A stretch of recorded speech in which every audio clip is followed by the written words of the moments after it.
Apple a pris une décision qui en a déçu plus d'un, mais qui pourrait bien être la plus judicieuse et la plus efficace de ces dernières années. Si vous attendiez encore un changement radical pour l'iPhone de l'année prochaine, il est temps de revoir votre position.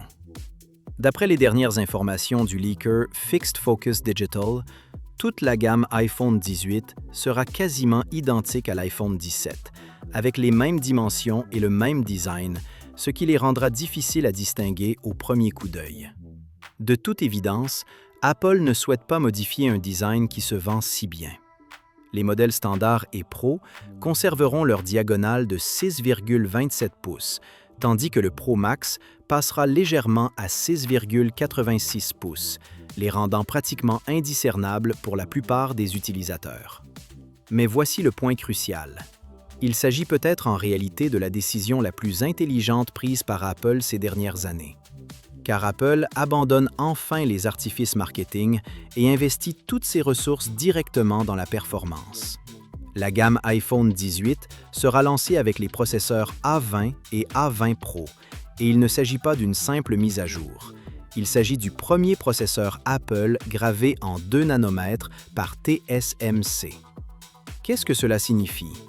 Des performances accrues, une meilleure efficacité énergétique, une expérience de jeu plus fluide, des capacités de calcul IA plus puissantes et une autonomie nettement supérieure sans augmentation significative de la capacité de la batterie.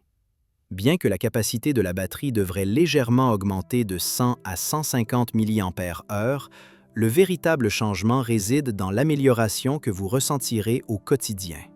Par ailleurs, les modèles Pro devraient être équipés de 12 gigaoctets de RAM LPDDR5X, offrant ainsi suffisamment d'espace pour le multitâche et l'IA native.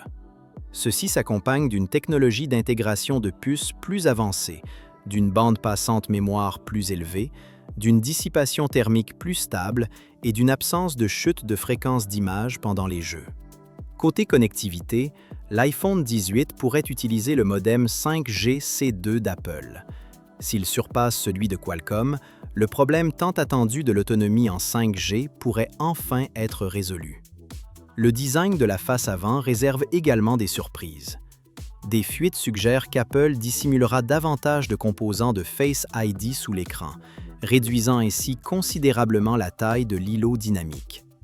L'encoche pour la caméra frontale de la version Pro pourrait passer de 20,76 mm à 13,49 mm, soit une réduction d'environ 35%.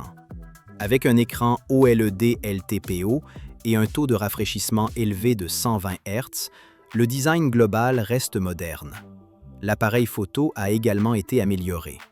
Les iPhone 18 Pro et Pro Max devraient tous deux être équipés d'un triple capteur photo arrière avec un capteur principal de 48 mégapixels, tandis que la caméra frontale passera à 18 mégapixels et pourrait offrir pour la première fois une ouverture variable, améliorant ainsi les performances en basse lumière et les portraits.